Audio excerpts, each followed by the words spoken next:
This week on the Jock and Nerd podcast, we've got a listener-sponsored review of the classic 1990 movie Teenage Mutant Ninja Turtles.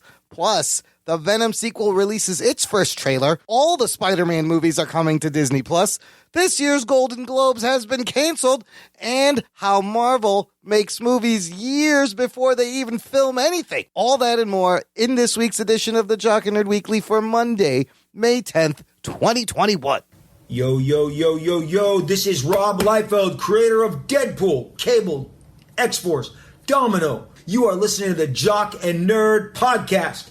You want the most up-to-date comic book movie and TV news? You found it. Fun? You bet. Puppets? With substance abuse issues? Oddly, yes. Only here on the Jock and Nerd podcast. Does it get any better than this? I don't think so. Listen, Rob Liefeld, creator of all the stuff you love, saying to you, listen to the Jock and Nerd podcast. So sexy, so awesome. I never miss it. And it's my favorite thing in forever. It's spectacular. It's awesome. I love it. Jock and Nerd. Check. Check one. All right. This is for all you fans out there. Let's give it up. Jock it, be nerd it. Be funny, disturb it. We jock it, be nerd it. We spoiler alert. Oh yeah! Yeah, what's up? Hello and welcome, listener, to the Jock and Nerd podcast, where we give you comic book and superhero, TV and movie news, reviews, and whatever we choose. Jock and Nerd. My name is Imran. And my name is Rug Boy. He's the jerk. And he's the turd. Welcome to the Jerk and Turd pod. What happened? What? Oh my God. The fuck? Oh, what Well, happened we here? have no jock today. We're jockless. The jock is MIA. Bro, do you even podcast? We are jockless, listener, because just a little while ago, before we started recording, Anthony let us know that his little puppy, Logan, adorable little puppy, so adorable, and scratched his eyeball on his cornea. Oh, shit. See, I always thought Anthony would end up blind, but from masturbating, not from a dog Not scratch. from a little doggy scratch. So, as you can imagine, it's painful cornea scratch. He'll be fine. Send him your good vibes. Let him know you're thinking about him. But this is why, Rugs, nerds wear glasses. You know what I'm saying? Oh, that's why you do it. Not because you can't see. Well, that's also because I was watching TV from when I was like a toddler, right up close.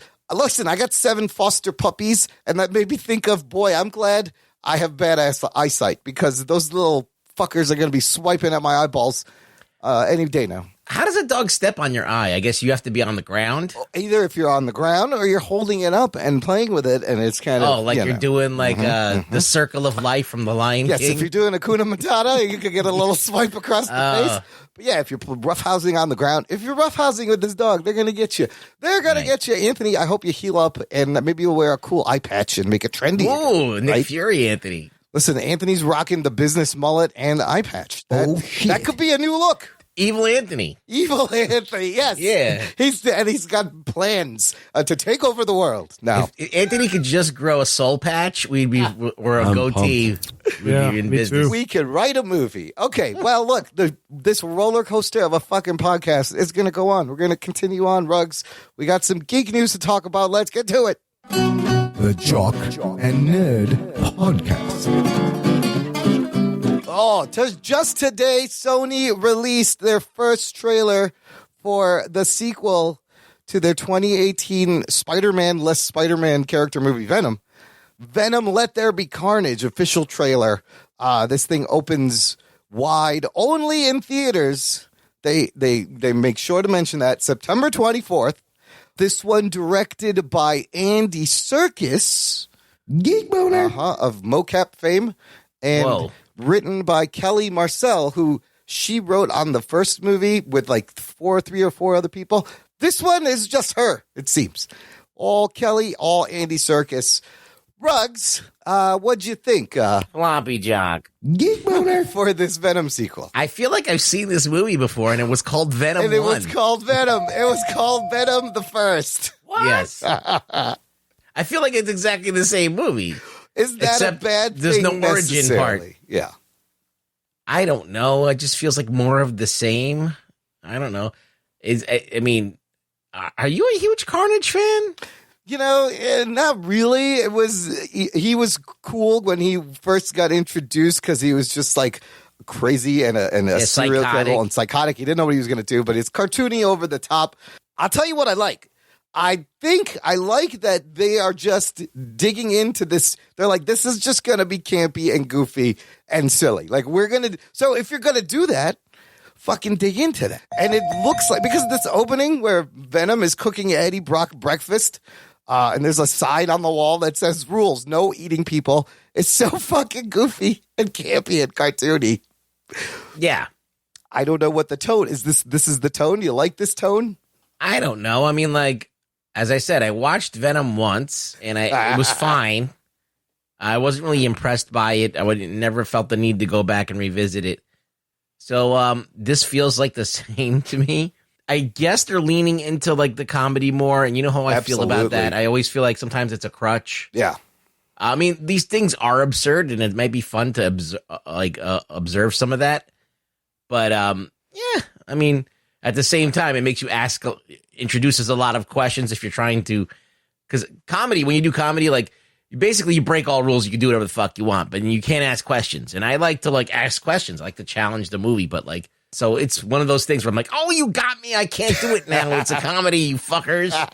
And it makes me annoyed. It's not a complete comedy. Obviously, it has like the first one, but Andy Serkis directing is very interesting what he's going to add. Because like you said, it just looks like the first one. There doesn't seem to be much difference on the outside. Is Tom Hardy's voice a little different? Why does he sound like Louis Armstrong? It's a little cartoony. He sounds like Candyman. It seems a little bit like over the top, but Tom Hardy had fun in the first one. I expected him to start singing "Feed Me, Seymour." Yeah, well, it also reminded me of Little Shop of Horrors with the tentacles, and also kind of it reminds me. It's kind of like a throwback. It reminds me of the movie we're going to review later. It's a little bit like a throwback, 80s, old school, really bad. You know it's bad, but they're kind of like diving into that and doubling down on the camp on purpose. But if you're doing it on purpose and you do it well, it's not wrong. There's nothing wrong. There is a line. You can do any genre. If you're doing the genre well and you're aware of what you're doing and everyone's in on it and we're all along for the ride, like Deadpool, for example. Yeah. Then you can do it. That's a good example. So I feel like this is their stake in the ground. It's funny how people know Venom and the old lady's like, "Hi, Venom," and just like they're just the odd couple. It's very odd couple-ish. Also, weird Easter eggs. Is Sony fucking with us? Because there's a shot of Cletus squashing a spider, and then there's a shot of the Daily Bugle. This guy reading the Daily Bugle, and this is the Sam Raimi masthead of the Daily Bugle. So I don't know what that means. Clues, clues, clues. They're never going to touch it.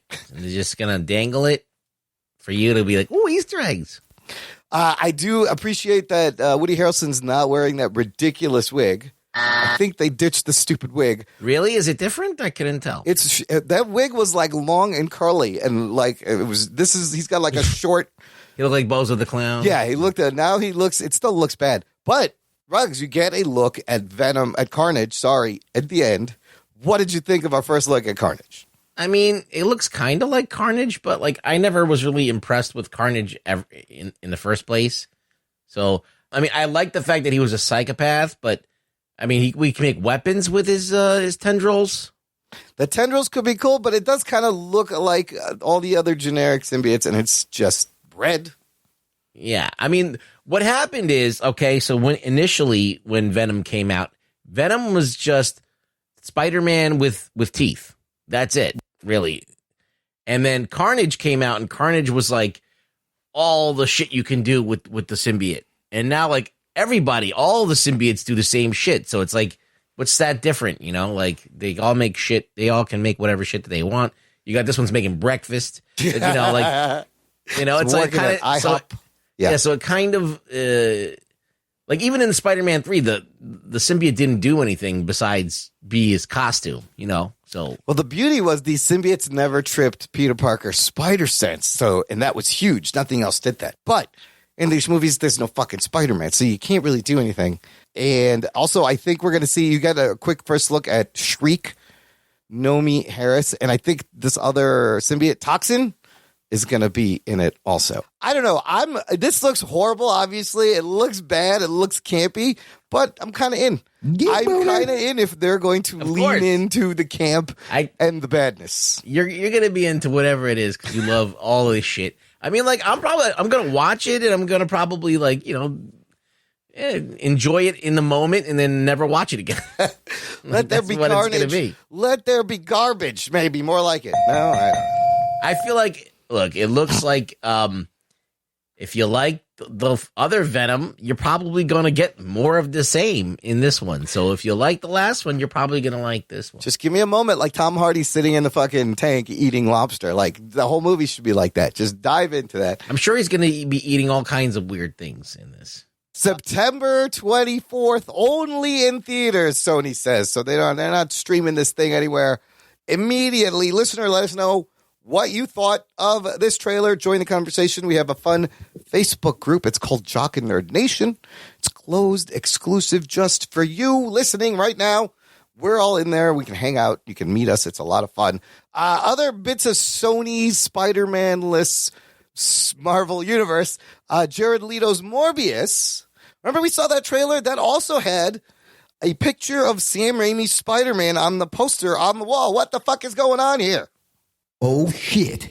They're doing it because they can. They own that Spider-Man. They can do whatever the fuck they want. They're fucking with me, Rux. Anyways, this thing was supposed to come out summer last year, 2020. Then it got moved to 2021. Then it got moved to January 21st, 2022. And now it's been moved again to January 28th, 2022. So if anybody's excited for that Jared Leto movie, you're going to have to wait another It's a long time from now, and so it'll come out on streaming before it ever comes out. People are going to catch it. Mark my words.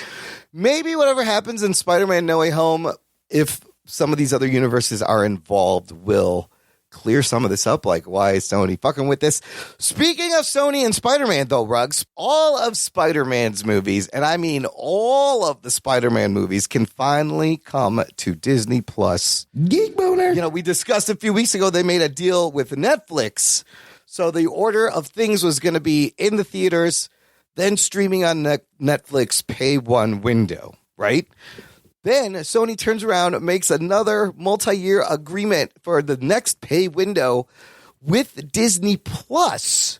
Oh, shit. Okay, this multi-year agreement will allow Disney's streaming platforms to stream titles from Sony's library, like Hotel Transylvania, all the Spider-Man films. So Sony's double dipping. They're getting money from Netflix and money from Disney. They are very smart. So Disney can also stream Sony's library on Hulu and Disney Plus starting in June. It also includes traditional TV, which means Disney can also air Sony films on its linear networks like ABC and FX. New releases from 2022 to 2026 will come to Disney Plus after their initial run on Netflix, which is the deal they made earlier. This makes Sony one of the most prominent studios to commit to not hoarding its own IP for a new proprietary streaming service. We talked about this, I think, a couple of weeks ago. Right. Sony's strategy is different. Is this a good idea? Listen, there's so many people doing the same thing. It's always good to have one person who's not. Yes. And I think it's a good strategy because, like, they don't have to invest in all of this infrastructure and tech. Getting people to be members and sign up for another fucking thing. They could just get that sweet check, and they know it's there, and they could spend. They're probably getting shitloads of money for the first run. So I read somewhere estimated the two deals combined, the Netflix and Disney deal, Sony stands to make about $3 billion. Oh, yeah, shit. without spending a cent, really. Yes. I mean, that they wouldn't have already spent. But we were just talking about Morbius and these Venom. When they come time to stream, it's going to be really easy to get it on Netflix, and then they're all going to come to Disney Plus. It's crazy. I mean, I don't know. I mean, why is Disney getting sloppy seconds? Why do they want it? I don't know. I think this is just all to get the 3 Spider-Man movies that they made. Yes, but then it's also the other 2 Spider-Man movies, which are not on Disney Plus because of the Sony deal, Homecoming and Far From Home. So that's like a total of 6 Spider-Man movies. No, I'm saying. There's 5, 6, 7, 8. It would be 8 movies. I'm just saying the 3 that they made MCU made, those are the ones that they want on Disney, obviously, because it's part of the MCU. Those three, but they can add the Sam Raimi movies and the Mark Webb movies, is what I'm saying. Oh, they can have all shit. 8 fucking movies on there. Right, but I'm just saying that I feel like that they paid a lot of money for sloppy that? seconds. So just to get 3 movies, basically. But it's not just 3 movies. Like, it's their entire library. They have access to the entire Sony library, just like Netflix will get it first. They can put all their shit on their linear and streaming platform. That's huge. That's a lot. But it all has to go through Netflix first. The So then new releases do. New releases go through Netflix first. Old stuff, they can probably just shove on Disney Plus right away. Oh, okay. So then they don't have to wait for Netflix to run it then. No, only the new stuff from 2022 to 2026. That makes it a little bit better. This is very exciting. It's to be able to get all these on these different platforms, and the Sony strategy is interesting. Disney needs whatever it can get because all the stuff we've all seen already. We've seen everything on Disney Plus, except for like the 1.5-hour show that came out this week. That's a good point. They need to increase their back catalog, so you're like, now I can watch all like 8 Spider-Man movies in one fucking place. That would be wild. I like that. It would be pretty cool, right? I mean, the difference between Disney Plus and Netflix is that Netflix, you turn on Netflix and there's so much new shit, you have no idea what to fucking look at. No, it's too much new shit. And then and the Disney Plus is the complete opposite. You're like, I've seen all this shit already. They're classics, and I've seen them, but I've seen. And there's like one new show with one episode that's a half hour long. Like, okay, who's getting ripped off? Well, speaking of Disney Plus, we have some news on Loki. I don't know if you saw this little announcement video. Yeah, I did. It starts with an announcement, and then Tom Hiddleston interrupts, saying, "Hey, Wednesdays are the new Fridays. Loki is now premiering Wednesday, June 9th. And to me, Ruggs, I don't know about you, this is the most offensive shit Disney could do. Oh, They shit. fucked our recording schedule strategy when we changed it to capitalize on Friday fucking releases. This is some bullshit right here. I guess we got to change it back. No, we're not changing it back. That's not. We already. So you're going to have to listen to a week behind reviews. The show will come out, and then that next week's Loki will be out the same day. Whatever. You'll figure it out. It's not our fault, listener. We try. They fucked us They over. fucked us. Disney fucked us again. Yeah. Other TV news, Ruggs, have you been following this Golden Globe story? I know we don't really talk about the Globes, but this year with Anthony, we talked a lot about these ceremonies and awards. I heard that Tom Cruise is trying to get some press. Oh, shit. Okay, that might be what's happening. So ever since they aired this year, Golden Globe's been getting a lot of shit, a lot of criticism. They've come under fire because out of their 87 members of the Hollywood Foreign Press Association, there's not one black person in the group. First of all, it's only 87 people that votes for these things. It's ridiculous. They are being accused from everything from discriminatory practices to accepting freebies that could sway their judgment. ScarJo recently has been very vocal this week, alleging sexist questions and remarks by certain HFPA members that bordered on sexual harassment. And Tom Cruise's stunt to be relevant in the public eye as he is shooting Mission Impossible 7 is to return 3 fucking Golden Globe Awards. Oh, shit. He gave back his Globes for Jerry Maguire, Born on the 4th of July, and Magnolia.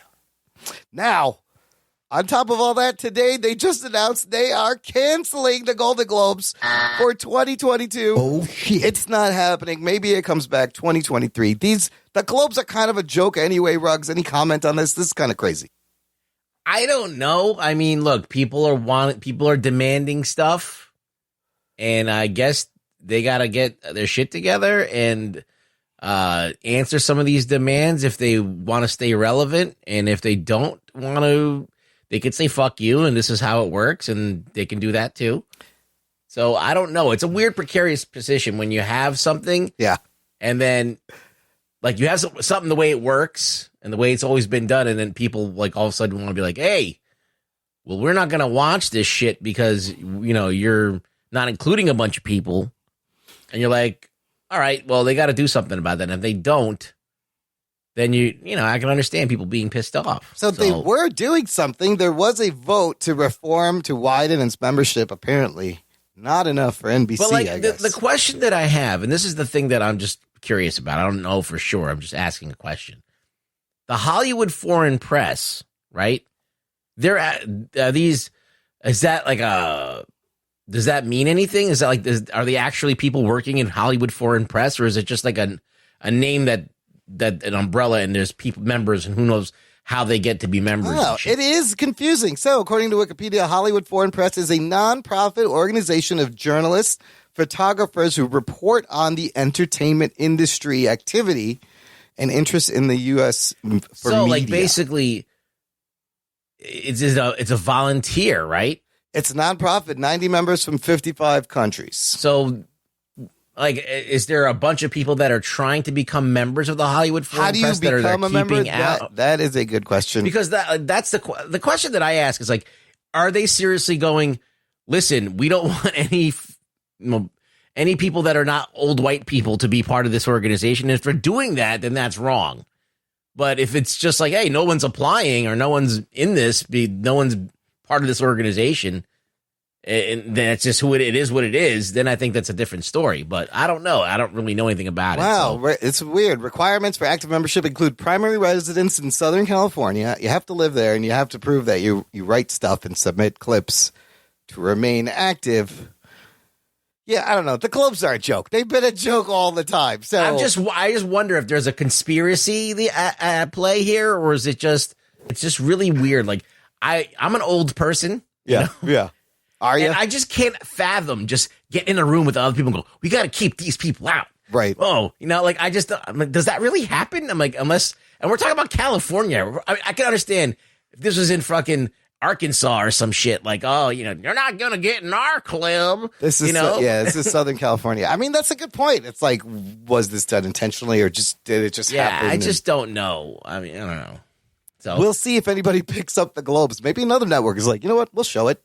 You giving this up? I don't know. Listener, if you want some podcast swag, visit our TeePublic shop. It's at jockandnerd.com/shop. You can get t-shirts, face masks, pillows, mugs with our logo, with fun sayings, our old logo, new logo. There's sales in the last 2 weeks of May, so check back. Bookmark the page. There's always a sale over there. You can get a good deal on t-shirts, jockandnerd.com/shop. Rugs, the last thing I wanted to discuss with you real quick, you shared this video with Anthony and myself.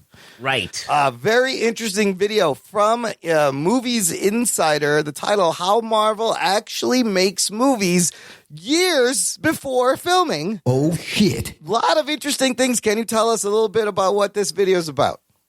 Well, it's highlighting that how basically, okay, so everybody always asks the question, why is Marvel, how come everything kind of flows together and they seem to have everything locked down? And what is the kind of Marvel method? The method, Yeah. or like how Kevin Feige has control over all these movies and kind of keeps all the ducks in a row. It's because he actually is fucking doing that. All right. They previs the whole entire movie, figure it out, and then they hire the director and bring everybody aboard. They have a vision before a director even comes in. That's crazy. And I could think maybe a director that they have faith in, or they whatever, they might be able to come in and move some parts around. But for the most part, they're there to capture the performances and maybe tool around with some of the dialogue and get the maximum punch out of the dialogue scenes, because the action sequences, all of that stuff, like shots, like all the stylistic shots you could think of that you thought the director thought of, a lot of them. Yeah. Really, no. I mean, Shit. I'm thinking that, okay, a director can come in and go, I would like to do, you have to do this shot, but I'm going to do it this way. I'm not going to do it the way you thought I was going to do it with a soundstage. I'm going to go and do a in-camera shot or something like that. I think that's what Chloe Zhao's up to. Mm-hmm. She's going to go, I can do this without I wonder how much stage. previs there. They got to have previs for her action scenes, though. Yeah, so I'm sure that they're probably giving some directors some leeway, but also in the doc, it also says that there's some directors that turn it down just because they're like, don't worry about the action scenes, don't worry about any of the effect shots. Right. You just direct the actors. Yeah, and some people were like, no, I'm not going to do that. So I shared this video in our Facebook group. A couple of fascinating things I learned. It was just really interesting because I'm watching this, and just like you said, what does a director on Marvel movies do? Because pre-viz is everything.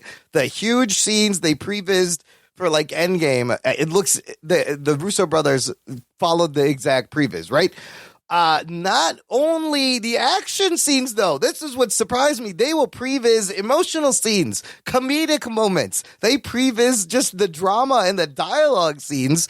And yeah, like you said, they do this sometimes before a cinematographer or director is picked. And then there's tech viz, where all those numbers are put into the cameras and they're all computer operated and everything lines up. And then there's post viz. This company, Third Floor, apparently has done. Yeah, they're basically directing all the Marvel movies. They're another director. They're another cinematographer. They are another artist, production designer. Well, I think the movies. They're the key people because the directors aren't coming in with their vision. They're not coming in going, all right, this is Zack Snyder. This is what he did. He's like, this is my vision. Right. I have this. I want to do this. This is what I want to do. And it's uniquely his vision. Fucking Warner Brothers has no idea what they're doing. No, they're not gonna. They might previs, but they don't know. They're not gonna be able to iron it through and push it through. But Marvel does. They do. They bring up the point that this Marvel method of movies does enable them to hire indie directors. It doesn't limit them to hiring big budget directors who know how to handle special effects, right? So they can hire the Taika Waititis and the Ryan Cooglers. And what's good about that? They pay them nothing. Well, yes. They can exert control over them, and they can hire to market the director as a marketing tool. So, and on the opposite point of this, you're never going to get like a James Cameron who's going to want to do one of these movies. There's no way. He's like, no, fuck you. I'm not going to have you figure everything. That's what am I here for? So you will never get a blockbuster director to do it. But then I think that maybe Raimi's got the most pull, and I think maybe Whedon. Raimi, that is a and good I think point. maybe Whedon. Well, think about this. This is, I think Favreau was. I think Favreau is the guy who really who made the Marvel method, who figured out the formula. Okay, yeah. All right. And then Whedon came along, and then probably that's when they started doing stuff. But all of these previous shots, you didn't really see the Avengers shots as much as the Endgame stuff and all of this second wave of Marvel movies. But I do agree. I think Raimi may get a little more leeway, but definitely for the Russo brothers who came from Community and Taika Waititi's and the other ones, they're going to give them everything. That how we talked about the shit is on rails. This video shows you the rails. It was really interesting to see and to think about now when they choose directors. Where are you actually seeing this director's I think that style? you're seeing it in dialogue and in performances and direction. Because a director can direct a actor and get the performance that they want out of them. All right, that's number one. So a director can go, listen, I want you to play it like this, or that one isn't right. I want you to kind of, and not only that, but they could cut the shots and do the shots to give them more emphasis. So I think that they have that ability, and they could also, I think they can alter dialogue. I think that might be something that they're open to, especially if they're bringing someone like Taika Waititi, maybe improv stuff, and who's famous for, and they probably do one by the book, right? And then one, have fun with it. Yeah, one, have fun with it, and then maybe some of that gets into the movie. Well, you think about Peyton Reed on Ant-Man and the charming chemistry those guys have, and it's funny. The jokes are kind of good. It's got a great comedic sensibility, and then. Yeah, you think about James Gunn, comedy is different than the Taika Waititi comedy. But they showed the shot in Endgame where, Hulk's sitting at the table and he takes the selfie. That was all previs, but I guess because Hulk was in there, I don't know. Maybe it's an effect shot, so they have to figure it out, But look, we've discussed this 1,000 times about art and product. Yep. So it's become a commodity now, these movies. Well, Marvel's making a product. Yeah, These MCU films are a product. There is room for artistry in it. And you see it. You see the artistry, and it started as art, as an independent company. You still see the artistry in the production design. But then you think of a movie like Captain Marvel, where the action really wasn't the problem, right? The action was fine. It was the rest of the fucking movie was the problem. Who directed that movie? Nobody even remembers. Yeah, it was the Anna Boden and somebody Fleck. We need a girl director. We need a woman director. It was a woman and a guy pair. Yes, pairing. We need a woman's name on this movie. They did not get a second movie also. No. So, yeah. So it is a marketing tool. They can do, we have an Academy Award-winning director. We have a director that's up and coming, that people they like their movies. it's even. I find it to be better when the directors are at least in genre. Like James Gunn is in genre, Yeah, right? So yeah. James Gunn is all about this shit. So he brings his sensibility.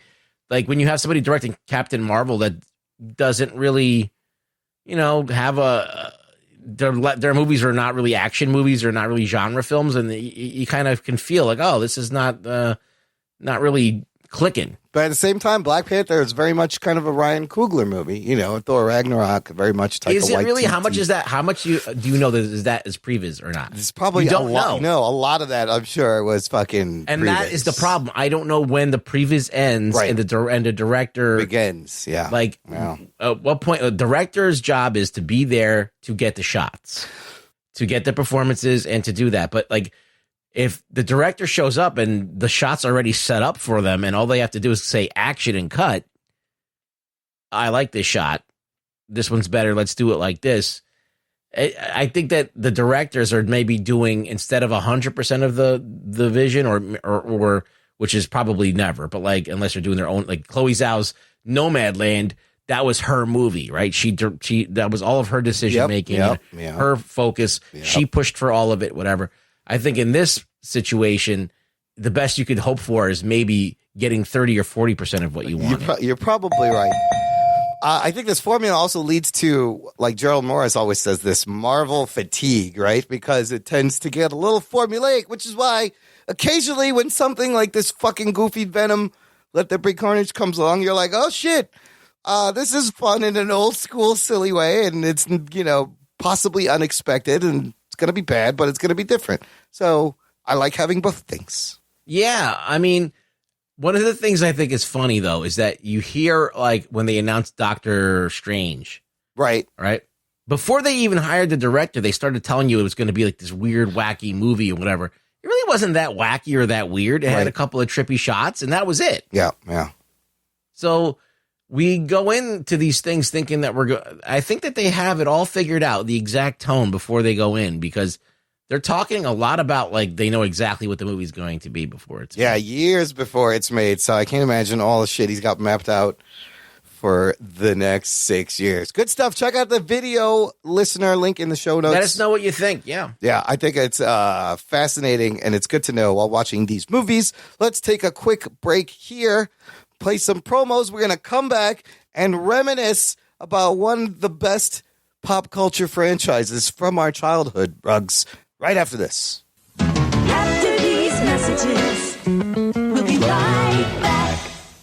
Forgive the interruption, but I believe this requires your attention. If you ever believed Captain America was on the U.S. Olympic soccer team. If you ever thought that the Winter Soldier was that brace yourselves guy on the internet. And if you ever wondered just what would a raccoon do with a machine gun. Then don't let another week pass you by without tuning into Mighty Marvel Geeks. Mighty Marvel Geeks is your show about all things Marvel. With news, rumors, commentary, and interviews. As well as our weekly recommendations on what to pick up on New Comic Book Day. Official consulting hours are between 8 and 5 every other Thursday.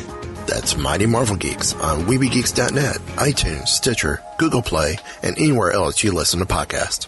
Hello, this is Storycrafter Mike from the Steamrollers Adventure Podcast, and you're listening to the Jock and Nerd Podcast. Hey, Michael, between the two of us, I think I am the jock. You're actually more like Rug Boy. Nope, I am totes the jock. Okay, then who are the Pittsburgh Steelers? A marauding band of aliens who use giant laser cutters to carve off a slice of Pennsylvania to take back to their home world. Hey, Rug Boy, if you ever want to come moonlight on our show, we just had an opening.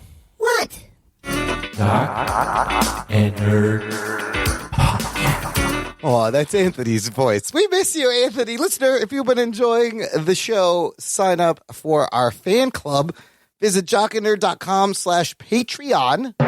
Jock and Nerd. And you can support the show for as little as $3 a month. Gets you access to an exclusive bonus RSS podcast feed where the shows come out early. There's movie reviews, post shows, a jock sports show, bonus content just for our Patreon fan club members. $10 or more a month, listener, gets you something special. What it gets you is a movie pick. You can pick any movie, any good movie, any horrible movie, and force us to watch it and review it. Oh, shit. It's a lot of fun. We've done a lot of these. We're going to do another one right now. So if you want a movie pick of your very own, sign up, jockandnerd.com/Patreon. Okay, Rugs. This week's review is sponsored by listener and patron Jay Davis. All right. Jay has been a patron of ours for 26 months. Oh, wow. shit. And just this past December, upgraded to the $10 a month level. Thank you, Jay. He has picked the movie 1990s Teenage Mutant Ninja Turtles. Here's your spoiler alert. Strap yourselves in, you fucks. Spoiler time. Holy shit, I couldn't be happier for this pick. Spoilers on a movie that's fucking forever old. Yeah, it's about 30 years old there. It's all right. Yeah. Spoilers if you've never seen it. But you can watch this on the HBO Max, available to watch all the Turtles movies. Of course, this is the Turtles, a franchise. Rugs, have you realized this franchise has dominated so many different types of media and pop culture for over 30 years now? Oh, shit. Isn't that crazy? Yeah, I thought it was going to die. It never did. It's always like on another turn or another version's coming out. It gets another bump and it gets some juice. So this first movie, based on the characters created by the comic book writer-artist team of Peter Laird and Kevin Eastman. That's right. Rotten Tomatoes, this first movie from 1990, is sitting at 40%. This number is not, I don't agree with this number. It's 5.1 out of 10. Audience rating, 81%. Box office wise, this is kind of an independent movie, Rugs, as all the major studios turned this down. Yeah. It was eventually released by New Line, which was an independent movie studio at the time. They did like horror movies mostly. Yeah. And by 1990, they weren't doing much. Now, we had seen up until now movies like He-Man, Masters of the Universe, Howard the Duck not do well. Lame. So studios were hesitant. The budget of this movie, $13.5 million. This movie opens up to $25 million, right? Oh, shit. At the time, the biggest opening weekend for an independent film, and it finishes making $200 million on this $13.5 million domestic box office budget. only, right? So No, worldwide, $200 million. Oh, really? Domestic, $135. Oh, that's pretty good. Still very good for a $13 million budget. This movie directed by Steve Barron, who, do you know this guy, Ruggs? He directed. He did Billie Jean and Take On Me, right? He did all the huge iconic 80s videos, including Take On Me and Billie Jean and tons of other things, all like the ones you remember from the 80s. This guy directed it. And then to bring everyone up to speed, here's a quick timeline, Ruggs, of the popularity and where this came from up until 1990. I think it's important. 1983, Eastman and Laird start Mirage Studios out of a room in this house. They move in together. It's not a studio. It's just a room. In 1984, based on a joke drawing, the first issue of Teenage Mutant Ninja Turtles is self-printed. They printed 3,000 copies. They used their own tax refund money. Oh, shit. To print these books. And they were inspired by such books as Frank Miller's Daredevil and Ronin, Dave Sims' Cerebus, another independent book at the time, and The New Mutants. This initially starts the indie comics boom of the 80s that I loved. I remember this. It was very exciting. Yeah, there was a lot of them. So they printed 3,000 copies of the first issue. Then I had to do a 6,000 reprint. By issue 8, they are printing and selling 135,000 copies of this fucking book. Shit. Now, in comparison, Spider-Man in the past few years, an average issue of Spider-Man sells for like 125,000 copies. If they're lucky. If they're lucky. These guys, on their own dime, in the 80s, independent black and white, we're outselling Spider-Man 30 years later. It's crazy. Okay, so 1986. It's just sad about our comic book right? It's a little bit sad. 1986, the toys come out.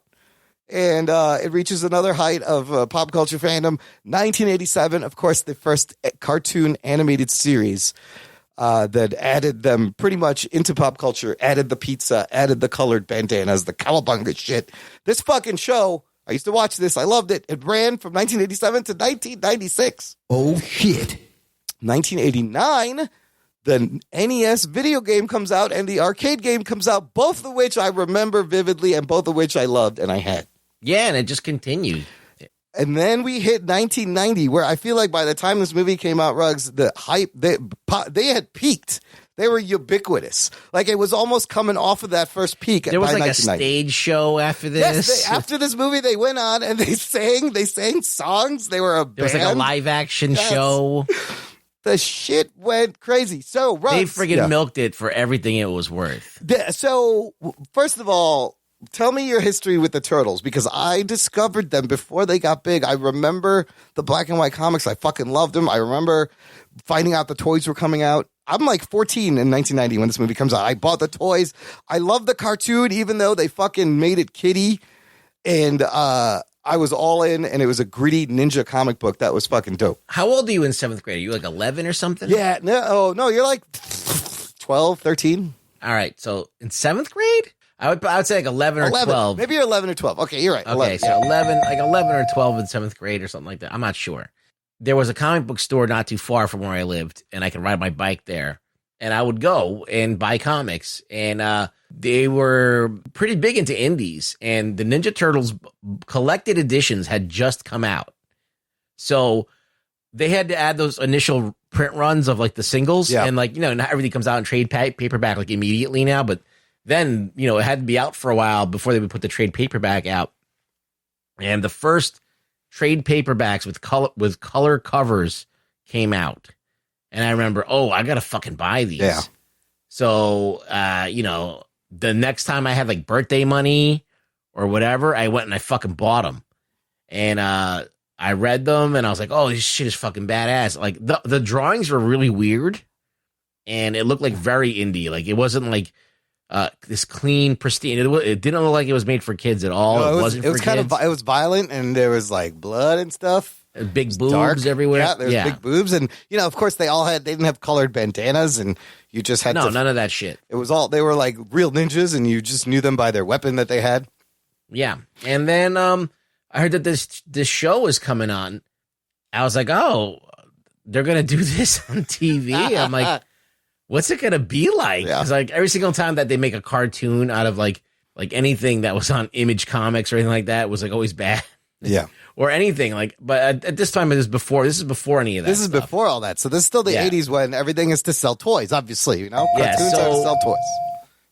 So it came out and I was like, hey, this isn't bad.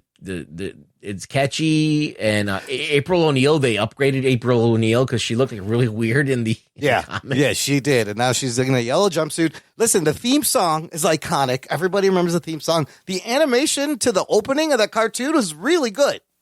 Yeah. It was fucking slick anime. So then when they're like, we're going to make a movie, I'm like, oh shit. How the fuck are they going to do this? And this thing comes out with these animatronic heads, Rugs. I watched it again just this past weekend on Friday. Did you get a chance to watch it again? Yeah, I watched it again. All right. So the plot, obviously, who doesn't know I don't think we have to explain the plot. Who doesn't know the fucking plot of Teenage Mutant Ninja Turtles? They're 4 turtles. They're ninjas. They got to save their master, Splinter, who's a rat. They're all mutated. And they got friends like April O'Neil, Casey Jones. They got to fight Shredder and the Foot Clan. The story is, all right, first of all, this is 1980s or 1990s New York, but it looks like 1980s New York. Or even 70s, it looks like super gritty. I love that. They got this gritty feel, this dark feel of New York. Yeah. Where everything's just this is a kid's movie. I know. Right? It looks so bleak. Yeah. And there's a crime wave happening all over New York, where these ninjas are fucking stealing shit. And, then that's where you meet April O'Neil, and she's covering the story, and the policemen look like idiots because they're not able to fucking do anything. She runs into the turtles. She meets these 4 Ninja Turtles, and basically she's fucking freaked out, and they learn about the story about the ooze, and they just kind of like put it in there, like there was some ooze there, and they know these... And it's very matter of fact. No one questions it. Yep. No one asks like why there's giant turtles. Yep. Like they walk around in trench coats and with their feet hanging out and their face obviously seen like, oh, you're just some kind of weird skinhead or something. Like that's what they think. Dome head. But I mean, this is funny because at the time, people were walking around dressed like really crazy all the time in New York anyway. So maybe something like that could fly in New York. You use suspension disbelief. Well, you wouldn't bat an eye now if somebody walked by looking like a giant turtle. You'd be like, oh, yeah, it's New York. So anyhow, she meets the turtles and she starts to put two and two together. Like there's ninjas here, there's ninjas there. Maybe there's something. And finally, there's a little kid involved, Danny, right? Danny is the kid. That's the son of her boss. Yep, at the newspaper or TV station. She's a reporter. And he gets mixed up with the Foot Clan, which is the ninja gang that's taken over all of New York. And they're training kids to be pickpockets and ninjas, I guess. Yeah, and I don't know what the end result, what they want. Do they ever say what they want? The Foot Clan? They just want to be powerful. I'm not sure. They just want to run the crime. I think they just want. I don't know. They have to shut up this reporter because she's reporting on them and causing the police to fucking crack down. So the ninjas go to get April, and in the meantime, they stumble upon the Ninja Turtles, and the Ninja Turtles are there because they're all like hot for April. And they're all hanging out. It's like their first human friend, I think. Is it me or these turtles want to fuck April so badly? Every time they're like catcalling her on the TV. They're like, what a babe. I was like, calm down there, fucking Donatello. Jesus. I mean, they're the teenagers. They got hormones. They don't know how to act. So it's a good point. It's a good point. It's a very good point. So after that, basically Splinter, who's their parent, gets kidnapped, and then it becomes the turtles have to get Splinter back from the Shredder. And then it turns out, just like in every Hollywood movie, that Splinter and Shredder actually know each other. They have a connection. Dun, dun, dun. Dun, dun. Yeah. And they're all like fucking ancient enemies from long ago, and they have a score to settle. And the Ninja Turtles take on Shredder and ultimately get their ass handed to them by Shredder. And it's up to Splinter to easily, in one fell swoop. Barely an inconvenience at all for Splinter. Yes, for him to destroy the Shredder and throw him into a garbage can where Casey Jones crushes him into just oblivion. Happens to be there and presses in a the kid's button. movie. So let me tell you, watching this again, I confirmed what I thought is that this fucking movie still holds up, right? In a weird throwback, 80s timeless way. It has this charm of like a Howard the Duck or a Willow or a Ghostbusters or a Secret of Nim. This is Jim Henson animatronic fucking heads. The suits still look great. The heads still look amazing. Like, it holds up. We were just talking about, the Marvel method where they do animatics, have it all figured out before they even go. Yeah, this is the opposite. Even hire the guy. This is opposite filmmaking. Somebody had to fucking figure all of this shit had not been done before. Yes. All right. They had a fucking budget of $13 million. That doesn't even pay Robert Downey Jr.'s laundry to get done. Yeah, it does not. It won't even pay for one sandwich for him on set. Yeah. So it's amazing. They had to do that. They had hired out Jim Henson's Creature Shop to do the animatronics. They did a fucking fabulous job. I'm gonna just say movie magic. Yes, that's what it's magic. Real practical effects, movie magic. This is what I call look. Is the movie probable in any way? Is the script great? Are the jokes good? Probably not. No. All right. Is it dated as fuck? Yes, but there is magic there. I think it's timeless. It has like a weird timeless quality about it that, it's stuck I feel in like its if you're like a kid that hasn't been fucking inundated with bullshit and you're open-minded to this movie, this movie can capture your imagination. And the suits look like shit in the later movies, but in this first movie, Jim Henson said at the time, this is the most advanced shit he had ever done. And Jim Henson's Creature Workshop never works on outside things. And I think after this, they didn't ever again. I think Jim Henson died shortly after. I think you're right. But he said this is the most advanced shit. It took 2 puppeteers per head per suit. And these suits weighed 70 fucking pounds. Oh, shit. That the stuntmen and the actors, they had to do karate. And you see them doing karate in the suit, and it doesn't look that bad. I'm like, oh my God, look at the guy. It also has like a Hong Kong man in suit Godzilla kind of feel to it with the man in suit, and it works. There's something charming. Shout out to the cast, of course. You have Judith Hogue as April O'Neil. I love Elias Koteas as Casey Jones, just like edgy and dark enough. And I love the set design. Like you said, it's a kids movie. They combined a lot of the grittier aspects from the comic book and then took a little bit from the TV show. It was bloodless. Like Leonardo, they never spend time on Leonardo. Like Leonardo gets shafted in this movie because he's got the weapons that do the most damage. Yes. And you can't really show him using his swords and not doing anything with them. Like a Wolverine. It's like a Wolverine deal. You can't have him slicing ninjas up. I love how the ninjas look like the comic book.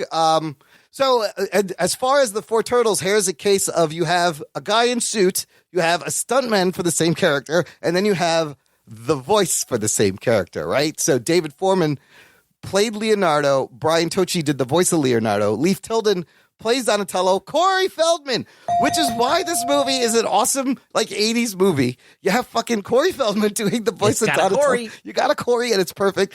You got Corey Quarterfield. Michelin Sisti as Michelangelo. Robbie Riss doing the voice of Michelangelo. And then, this is the best part, Raphael played and voiced by the same guy, Josh Pius, which is why I think Raphael kind of is like the strongest character-wise that comes out of this. You kind of feel you connect more with him. He's got that. He does have that very New York swagger. Perfect New York swagger. He's the guy. He's the guy in the cab. Yes. When Raphael rolls over it and he's on the way to the airport, that's the guy in the car. That's the guy who's playing him. Josh Pius is in the cab. All these guys got cameos. The guy who played Michelangelo was the pizza delivery guy. Right. The guy who played Donatello was a foot ninja that had lines when they meet him in the subway. And the guy who played Leonardo was a gang member with a red bandana behind Tatsu in the warehouse. Mm-hmm. But I love Raphael. One of my favorite lines from this movie that I always remember to this day is when Raphael goes, "Cricket? Nobody understands cricket. You got to know what a crumpet is to understand cricket." Oh, shit. It's the best fucking line. It's the best line. That is a good one. Yeah, I like that one too. And then you have cheesy lines like, "I love being a turtle." And then he's like, "Bossa Nova? Chevy Nova?" And they're like, "Cowabunga." Or when they're fixing the car and they're like going on they're insulting each other with the alphabet. Oh, yeah. He's like, "Where are we on? G. All right, hackface." That was kind of funny. That's like a throwback to like a Sandlot type of stuff or weird, a child coming of age movie where you have that kind of stupid humor that's like kid safe. But it works. Like the arcade hideout that the Foot uses, the front of it is like the fucking best arcade hangout. I wanted to go there. There's kids smoking cigarettes, playing video games. They're gambling. There's a roulette wheel for some reason next to the video games. And then in the back, they're training them to be ninjas. That's dope. Where is this place? Why didn't I hang out there when I was like, the electric bill must be fucking crazy. Fuck, that looks like fun, dude. They got like a Dance Revolution machine over there. Got a skate ramp. They had skate ramps. I was like, when I was a kid, I was like, I want to join the Foot. I want to fucking go here. Speaking of the Daredevil influence, you know this, but I want to point out how influenced they were by Daredevil in the comic book, the origin. They've said it's literally the same canister of toxic ooze that Daredevil pushed the guy out of the way and made him Daredevil. That ooze went into the sewers and mutated them, right? Right. In Daredevil, the ninjas are called the Hand. Here they're called the Foot. Yeah. In Daredevil, his mentor is Stick. Here it's Splinter, and he's a rat. I love that. I love, though, the homage to the Daredevil. Oh, it was definitely a takeoff on Daredevil and, Lone Wolf and Cub and all those fucking crazy-ass Frank Miller comics that came out. And that's why I liked it, because I love Frank Miller. So I was like, oh, this is fucking right up my alley. But the cartoon was on another level. It was more of a campy, but it still had a narrative to it. You had aliens and shit. You had and the rat catchers. Yeah. I just remember when the indie comics boom came out, man. It was like 1986, 87, 88. I just discovered comic books, and it was the first time where the thought came to mind, like, you could make your own fucking comic book. You could make your own and print it and get big just like the Marvel guys. Like, this is crazy that this is a thing. So it was very exciting. You had Cerebus, you had the Tick, you had Yoshagi Yojimbo, who ended up being the Flaming Carrot. Yeah. You had so many. There was a lot of rabbit ones. So. That was Usagi Yojimbo was a rabbit samurai. I remember reading like Ninja High School was a great book. There was all these crazy, and there was a lot of. They also started the trend of anthropomorphizing animals. Like there was like Ninja Hamster book. There was tons of knockoffs also when the book came there out. was so many like everybody was like grabbing an animal and samurai pizza cats. Yeah, they would just make it mutant and teenage and ninja and make a different animal. It's hilarious. Look, there's no reason that this comic book should even have taken off. No, it was a joke drawing between them. But this is what happens is when you have it and it's magic. It really is magic. Like there's no really like rhyme or reason why Thundercats is cool or He-Man is cool or G.I. Joe. It just you're at the right place at the right time and it connects and it's magical and people respond to it. And I was one of those people that responded to Ninja Turtles. And, everybody that I know has got Ninja Turtles in their blood. Like everybody has grown up with them. And even some of the younger people that I know, like they have a different version of the Turtles. They've rebooted it. Nickelodeon owns them, I think, right? Yes. So, in 2009, Viacom bought all the rights to the Teenage Mutant Ninja Turtles off. I think Laird had sold them to Eastman first, and he was out, and then they bought it all from Eastman or something, or the other way around. I wonder how much he got. I don't know, but they're not involved anymore, and they've rebooted it several times. And you're right, every generation, though, I think it's a thing that's always going to be around. You can reboot this every so often.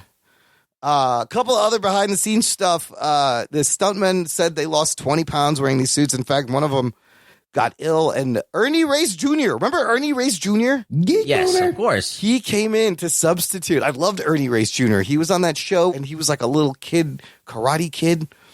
Live what was that called? Sidekicks. Sidekicks was fucking dope.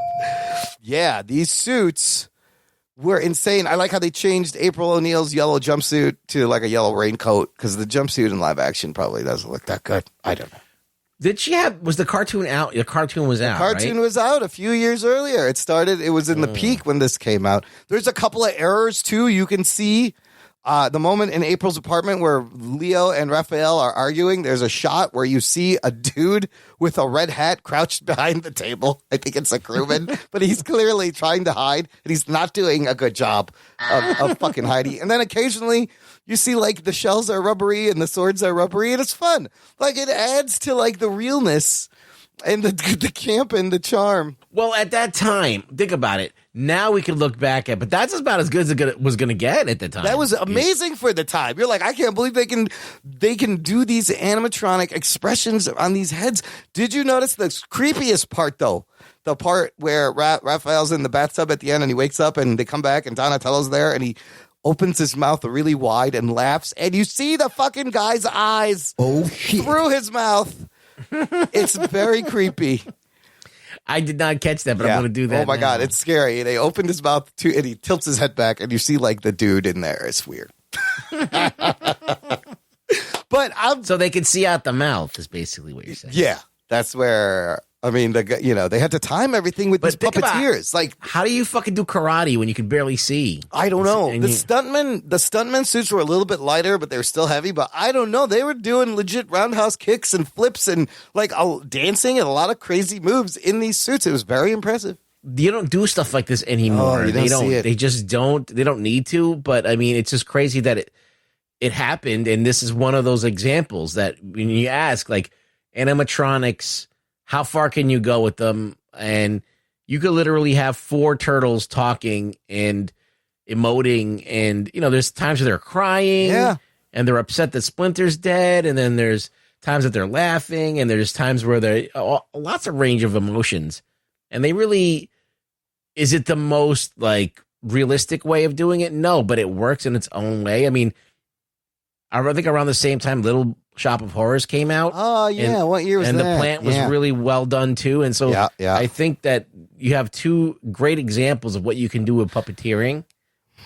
Little Shop this is a great example. 1986, so 4 years earlier. Yeah, and that puppeteering was amazing.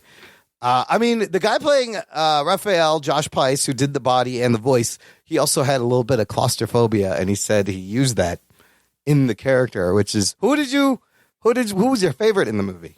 Oh, I like Raphael. Yeah, I the most. think Raph was my favorite. I was on the TV show. I was a Leonardo guy. And in the comics, I was a Leonardo guy. Leo was the de facto leader, wasn't he? Well, I said, he's got the most deadly weapon. Yes. Although Donatello's bow staff is a great long range weapon, nobody's getting close to you. Yeah, but you got fucking 2 katanas. You could just destroy everything. Yeah. No one's getting near me with 2 katanas that I know how to wield. This is not going to happen. Raphael's weapons is the most up close, but I love the nunchuck scene in this movie where there's a nunchuck off with the ninja. It's pretty fucking funny. Yeah, I mean, I remember all that. The breakdancing and the skateboarding in the sewers. Oh, yeah. That's great. The sets were great. The production design, the sewer set, all of that looked great. And $13 million, everyone. Amazing. $13 million. Just think about that. Okay, so here's the big question. We've had 6 Teenage Mutant Ninja Turtle movies. Yeah, you had this one. Then you had Secrets of the Ooze with Vanilla Ice. Was that the second one? Yeah. Then you had just Turtles in Time. Turtles in Time, where they go back to ancient Japan. Then you had the 2007 TMNT, which is that one was It was animated and it was pretty good. Then we get to Michael Bay, 2014 Teenage Mutant Ninja Turtles hard reboot. Then he's got a sequel, Out of the Shadows, 2016. You bring in Krang and Rocksteady and Bebop and all this crazy shit. Now those new movies, if you compare the feeling, it's just not the same. First of all, I don't like their fucking nose snout design things. It looks dumb. I love the way the turtles look. I used to draw them all the time. I remember when I was a teenager. Why are they the size of the Incredible Hulk? They're giant. They're teenagers, so the size is better in this original movie. And I maintain that this original movie is still the best Teenage Mutant Ninja Turtles movie out there yet. Far. Yes. By far. Okay. We can all agree on that. By far. Yeah. I mean, I haven't watched you got Megan Fox. That's a big score. But other than that, Judith Hogue is way better of an actress than Megan Fox, a little bit of an upgrade, but Stephen Amell, Casey Jones, I don't know. I like Elias Koteas. Seems a little more edgier as Casey Jones. Elias Koteas would fucking wipe the floor with absolutely Green Arrow. Absolutely. Any second. He will fuck you up. All right, well, let's rate the movie then. What would you give this movie? We've already said it is the best TMNT movie out there. I'm sorry, but I saw this. When did it come out? 1990? I must have been 15 or 16? Yeah, man. I was a teenager when I saw it, and I thought it was a little cheesy, but really fun. And as an old man now watching it, I still think it's got a lot of magic left to it. And I think that, yes, I can see it's got a lot of dated cheesiness, but at the same time, I still get so much enjoyment of it. And I love everything about it, how they squeezed this kind of really unapologetic version of the comic book for $13 million with Jim Henson. Fucking genius animatronics. It couldn't have been done without Henson. Eastman and Laird talk about the moment they turn the corner on the set and they just see the 4 fucking turtles standing there. It fucking blew them away. They were like, oh my God, this is happening. So it's magical. It's fucking wild. Yeah. It's wild. Yeah.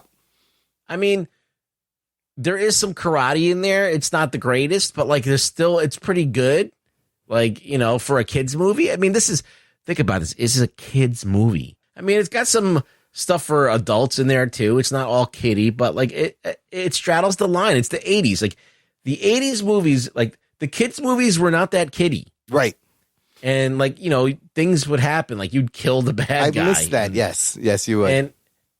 And it would be, there was some mean spirited shit in there, calling people freaks and stuff like that. It was. I still think. I'm glad that this movie exists, and I'm glad that I'm glad to watch it. I didn't it wasn't a chore to rewatch it. It brought back a lot of fun memories. Jay Davis, I wanted to thank Jay Davis for making me watch this again because absolutely was enjoyable and nostalgia. And if you're a kid from the 80s or 90s, I don't think you can't not like this. One of my favorite scenes in the movie is when, so Splinter, they think he's dead or they don't know what happened to him. And then all of a sudden they're training and then Leonardo feels him. right? Or Raphael yeah. They feels him. sense each other. They sense And his then splinter. they go and they do the fucking splinter seance. Yeah, it's like the fucking. Oh, that's right. And he shows up like a fucking force ghost. And he fucking shit. he starts dropping this fucking Knowledge. heavy fucking speech. Yeah, it's so and great. they're all crying. I'm like, they don't do this anymore. There was some effort to try and bring some gravitas to this thing, and it was weird in a seance, but like, and it's fucking crazy and weird. But I mean, that type of shit in the 80s was like very common. They just like want you to go with it, and movies today can't do that because we're all about, we're better than that. I guess now we're like so much more sophisticated in how our movies are. That's why we're like, but when we look at this film, as I said, I look at every movie according to like how and why it was made. This was not a giant Marvel Studios that has billions of dollars and access to the top talent and top writers. This movie should never even come out. Nobody wanted to make this movie. And then an independent company made it with $13 million doing shit that they have never done before, and doing a property that, who the fuck's gonna go watch this movie? Like, this is something that would come out by fucking Troma Films or something, like on a B movie basis. Like, pretty this is much. gonna be so against all odds, this movie existed and profited, and it still remains to be a movie that I enjoy to this day. If I'm gonna give it a rating on a scale of 1 to 10, I'm gonna give it a 6.5. I want to say 7, but just because like a lot of the stuff is dated, but the fun, it's better than average. It's a lot. It's actually a few points better than average. It's a good, fun watch. If you, and to some people it might be a 10, and I'll totally see it. But I'm just erring on the side of criticality. I don't know if that is that even a word. I don't even know. It is now. Yeah. Is this criticality a word? That's going to be a big joke in the forums. I'm going to give this I've loved the Ninja Turtles ever since I discovered them in the late 80s as a teenage comic book collector. This is still an 8. This is an 8 for me. The nostalgia, the fact, what you said, for $13.5 million, they made these animatronic heads. The suits look great. It's charming. It reminds me of great 80s kids adventure movies. Absolutely top notch. And I think it still holds up. It surprisingly still holds up. Like, to my little inner child or my inner teenager that went to see this, I still liked it a lot. So, I mean, I remember when I saw it, I was like, oh, when that comes out on DVD, or I don't remember if it was DVDs back then. When this comes out on video, I'm getting it. I was a 14-year-old nerd who read comic books and bought the toys and watched the cartoon. I think I even taped the fucking cartoon so I wouldn't miss it. And I saw this in the theater when it came out, and I fucking loved it. And then, Batman had just come out the year before. So there was a lot of fun things happening in the late 80s, early 90s.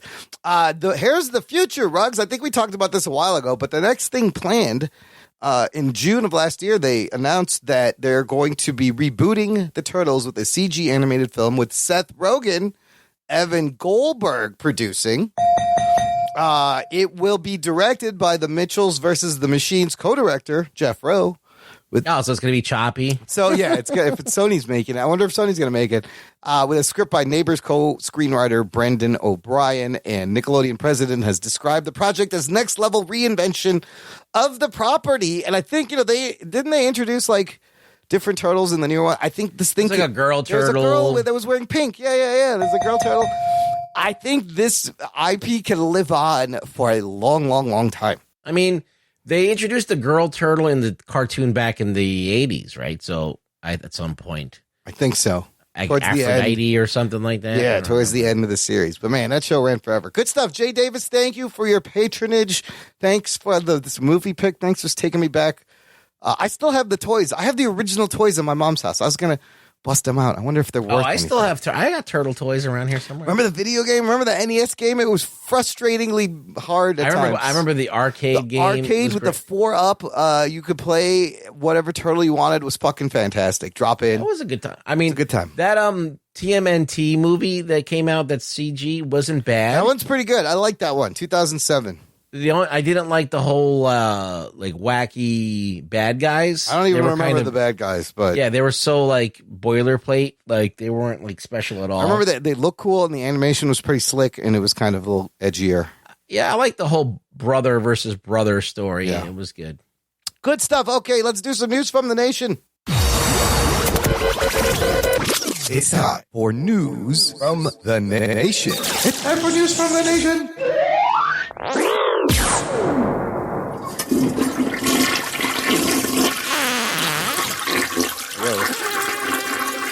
It stinks. It stinks. It stinks. Somebody light a match. Rugs, we have a fucking voicemail. Oh shit. The speak pike button still works, apparently. Somebody just used it. Here it is. What up, fellas? It's your boy, Mr. Throwback Thursday from the Mr. Throwback Thursday podcast. I was calling to see why nobody ever talks about Razorline comics. I was a big, huge Clive Barker fan, and when Razorline, Marvel put out Razorline, I was all excited, and then they disappeared. So I was wondering if you guys had any information on what happened, and can we possibly see them a resurgence in this new day and age? All right, keep doing what you're doing, and holla. Yeah, Jamie Robinson. Talking nerd. Thank you, Mr. Throwback Thursday. Great old school hip hop podcast. Check it out. Great question. Ruggs, are you familiar with Razorline comics? No. I usually if I see the word Clive Barker, I just head the other direction. No, not a Clive Barker fan, are you? I mean, to be honest with you, I don't even know. Going great.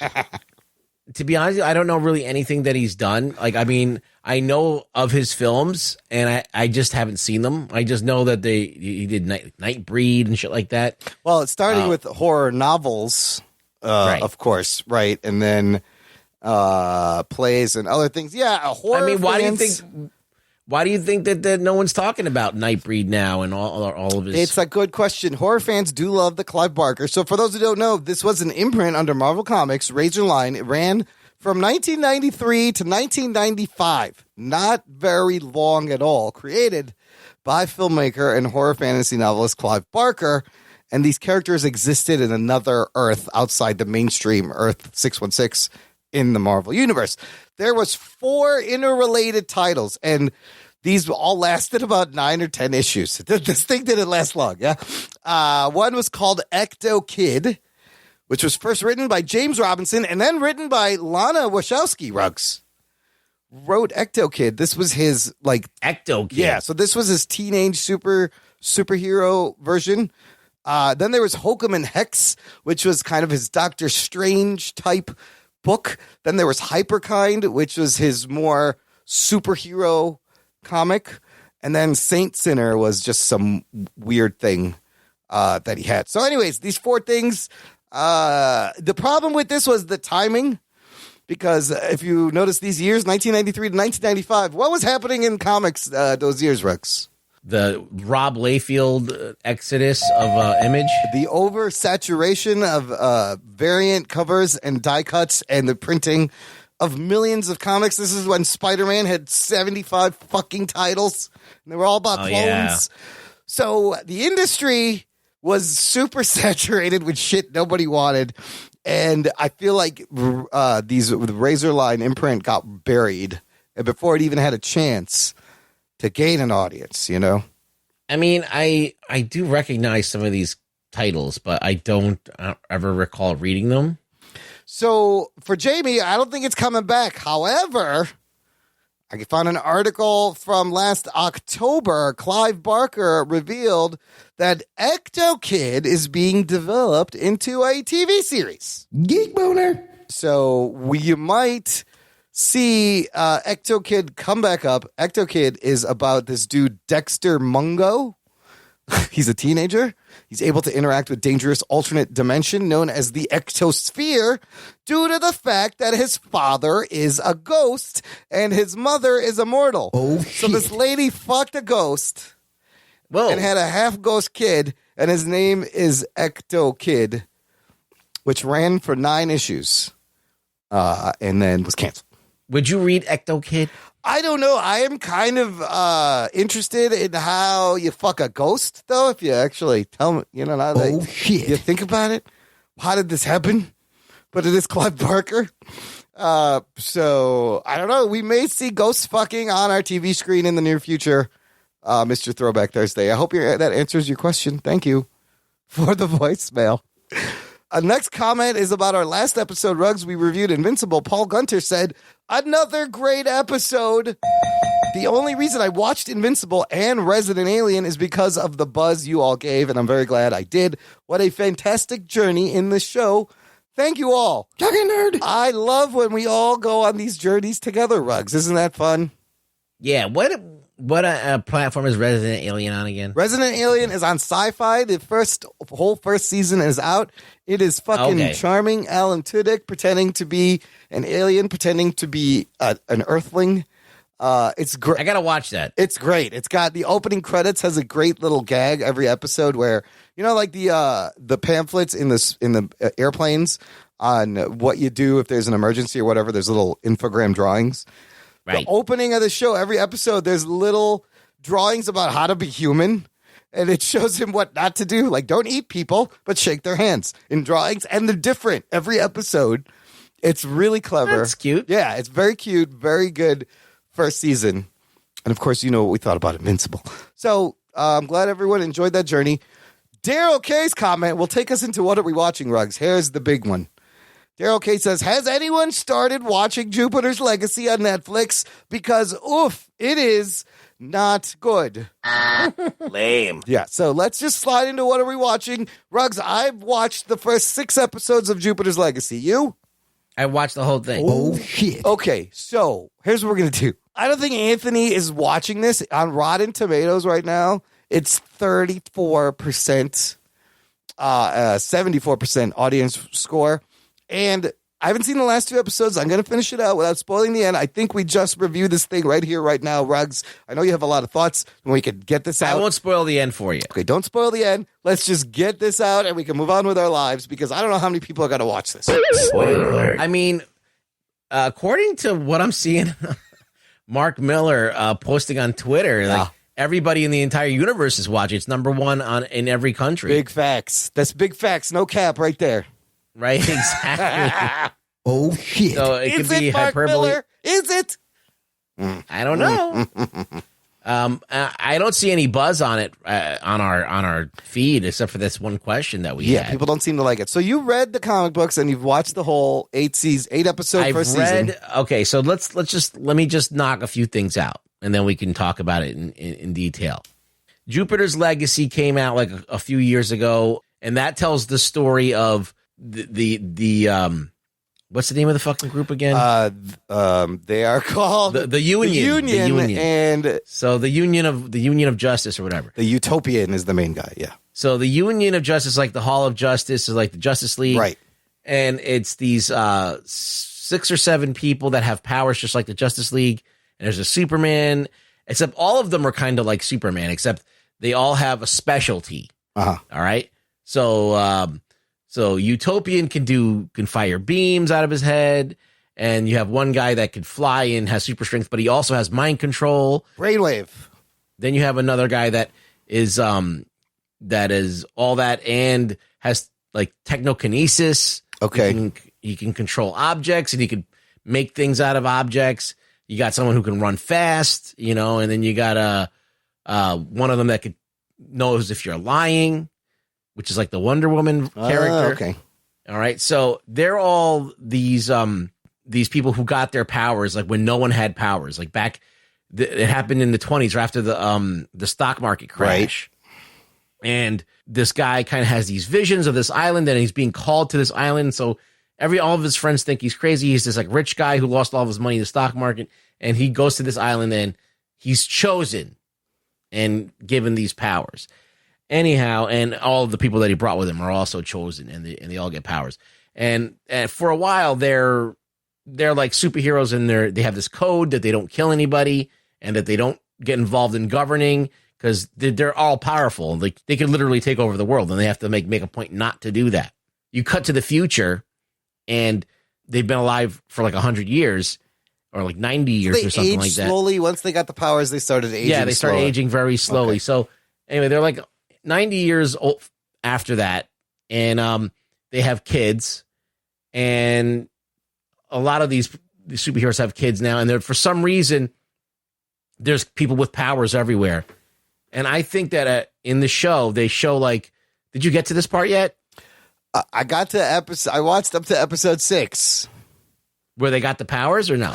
No, they're still. Well, I know the island story. So this was kind of the frustrating thing is they took fucking forever to get to the island because on the show they're cutting back from 1929 to present day constantly and dragging out the I'm like, get to the fucking island. I know you get to an island. They could have spent one episode on it. Oh my God. Fine. Yeah, it takes forever. And I'm like, I know this happens so by episode 6 at the end, I'm just going to spoil it. Spoiler alert. They reach the island at the very end. Yeah. That's where I'm at. So anyhow, you're going to see this. I'm just going to spoil this for you. Okay. I don't care because the show, I'll tell you why. When they finally get their powers, right? I feel like everybody in the world gets it because you see a wave kind of engulf the world. So certain people, whoever was in proximity of this, could possibly because get powers I thought the interesting thing about that was it was kind of like a royal bloodline thing. Like it was only these people and their kids that control the powers. Like nobody else. You're going to see powers. something. Just pay attention to this part when they get the powers and the blast that comes off. Okay. The island. Okay. And you see what happens to that. And I think a lot of people miss that. Interesting. Okay. So anyway, long story short, you cut to the future. They have kids and they have powers, and they're trying to they've been at this for a while, and the world's still a shitty place, and it's getting worse because now there's like so many more people with powers. They seem to be multiplying and fucking causing lots of trouble, and it's kind of like Kingdom Come, where like the bad guys are now like exponentially more diabolical than they ever were before, and they're like. There's more of them, right? Which brings out the second interesting thing that this show tries to tackle is if you have a no kill policy and you're constantly like Batman putting Joker in Arkham Asylum and Joker escapes, you gotta go catch him again after 90 years and after the villains get more extreme.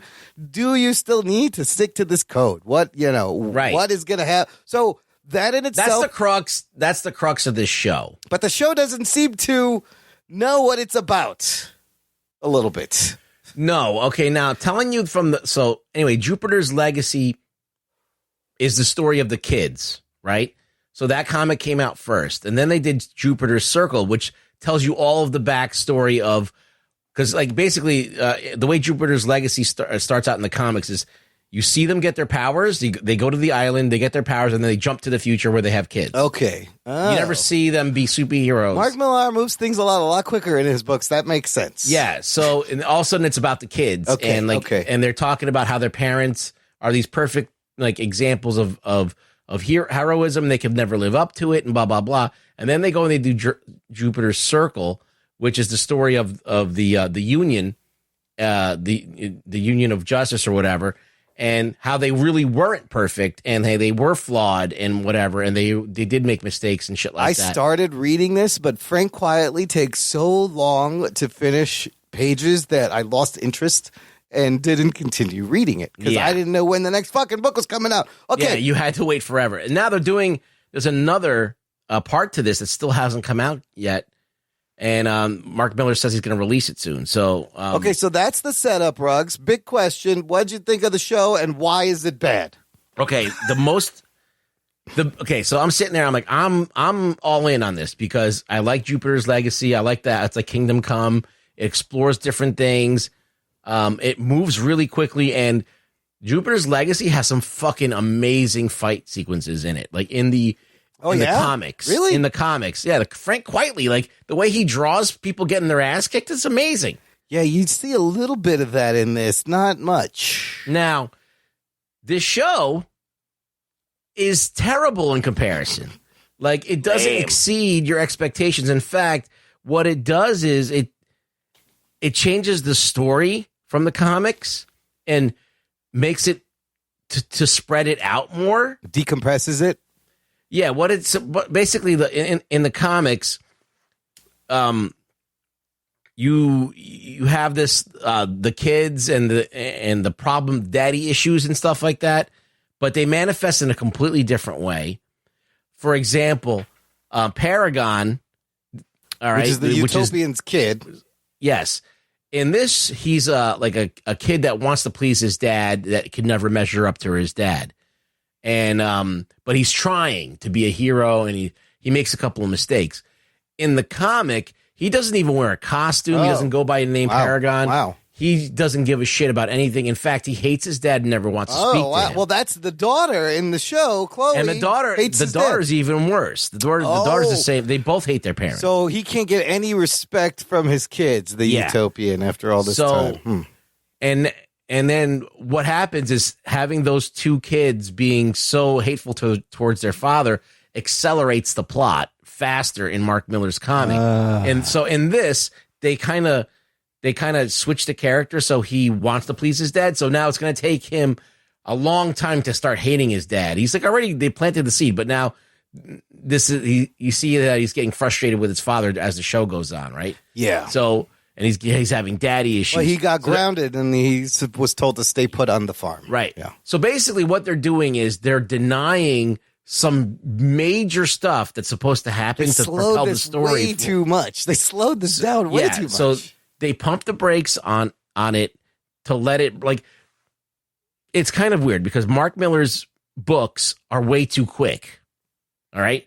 They're like, you blow right through them. Yeah, but right? this is they went the opposite extreme with this. And they needed to, I think they should have pumped the brakes on a few things and developed some characters a little better than in the comics and explain like the alien, what happens, who gives them the powers and this and that. And why, and how the superheroes, how the villains are, like all these things they left unexplained in the comic. But they didn't do any of that. They kind of just stretched things out, so you get more of the Utopian, and you get more of them going to the island, and like you don't need all this stuff. So the first thing that when I watched the show is, yes, it was too decompressed. It was moved, the pacing and where they moved things in the story was not like the comic, and it was disappointing to me because I was like, all right, whatever. This is moving way slower, and we can get there. Why are we waiting to get to where we need to get? It's the reverse of Invincible, where they improved that, and this one they fucking made it worse. And it's convoluted too. Like, the way it's done in the comic is so much more elegant. All right, okay. I have a lot of issues with this show. So that number one, like the pacing and how things move, it grinds everything to a halt and it makes it like a boring watch. Okay. It's slow. Then on top of that, Stephen S. DeKnight, or whoever the fucking did this, he doesn't know how to do superhero action. He knows, if you ever watch the other fight scenes in this, like that are not based in superhero powers, like where it's just karate and shit and like whatever, they're great. Yeah. Oh yeah. They feel this. But whenever you have to have someone flying and throw energy, or whatever, it feels like people yelling all that. I'm like, this is interesting because Stephen S. DeKnight has made good shit. He did the first season of Daredevil, and that's what you just said. It has a lot of hand-to-hand combat, looks great. This thing is hovering somewhere around a CW show and like Tiddins, but like CW shows have better writing than this fucking show, right? And some of the effects are questionable. I've seen better on the CW. So the tone and the look of this, and half of it is a fucking 1929 period piece. What the fuck? Well, actually, the sets and stuff in the period piece are actually really, really nice. It's just a lot. So let me. It's very, very precise where it's bad. It's bad with any time there's flying and powers and their makeup department and costume department is terrible. Dude, the dialogue is not good. Some of the dialogue makes no sense. These nonsensical lines. Why are you even saying this? The acting is so poor and stiff. Paragon and Leslie Bibb are terrible. And even who's the big name? Josh Duhamel. He's all right. Like, you need a name. Like, even who's a fan of Josh Duhamel? I don't know. He's okay, but he's fine. He's fine, but he's a little generic. I started to grow into his Utopian. I mean, there's a scene where he's sitting at the therapist, and the reveal is kind of fun. But even it just, the exposition is so clunky.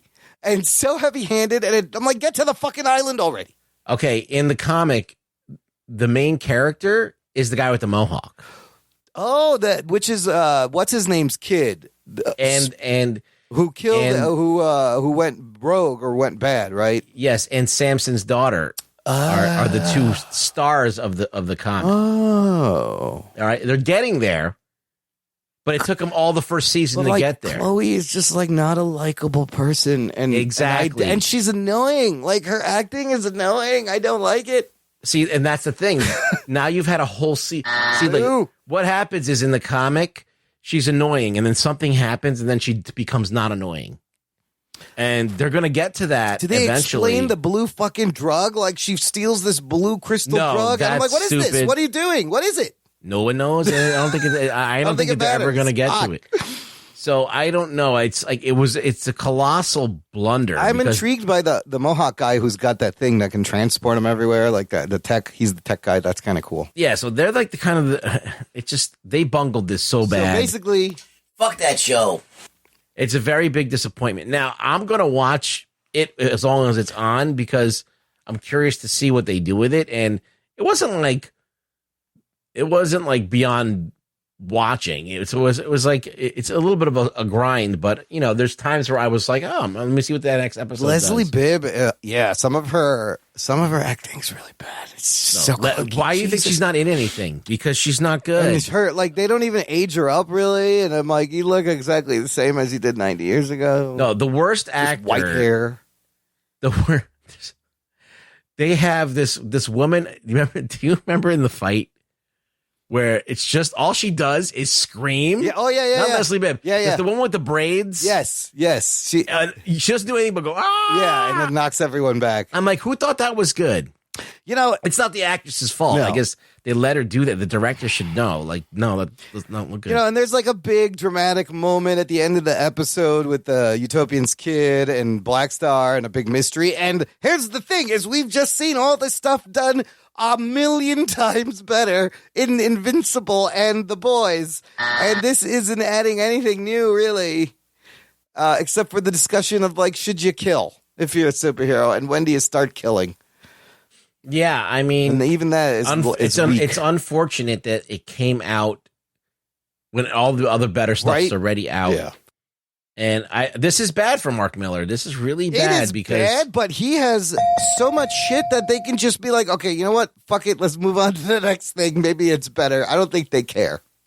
I don't see how they could care when they made this and put it out. And they're like, yeah, we're looking at The Boys. We see it. This is good. Let's put this out. What?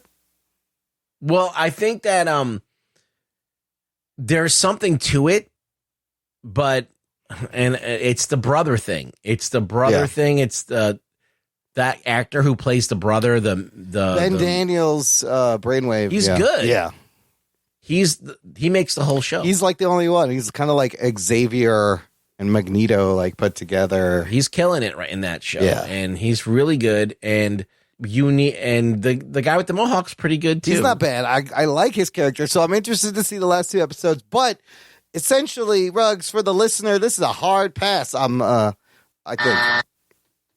I can't recommend it. No. I mean, as I said, if you like Jupiter's Legacy and you want to check out the show, I think you should. I'm very disappointed in it. Like, this is how we fix it. All right? Because what's going to happen in the next season is going to hopefully get us to a place where things are really interesting. Because we're talking about major things happening that still haven't happened. I don't know why they're saving it. Wow. I'm curious about the Black Star thing, and I'm gonna watch the rest of it and be mad that I wasted this time and not like it, but I'm still gonna watch. Well, I don't, to tell you the truth, Imran, like I don't know how they justify what they did. Oh wow. Like I can't wrap my head around how it works. Like I don't want to ruin anything. I don't want to say. Don't say it. Let me watch it, and if it doesn't make sense, it doesn't make sense. All I'm saying is that if they did it like the comic, we would be in this place, and it would be elegant, and it would be powerful, and it would be perfectly fine. I don't think Josh Duhamel has the fucking gravitas to carry this and make the Utopian kind of what he I don't needs think to it be. matters. No? It doesn't matter. No. Okay, so it's not the show's not anchoring on him.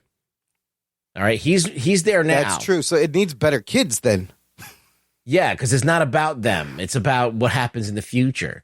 So, but see, I don't even care about these fucking kids 6 episodes in.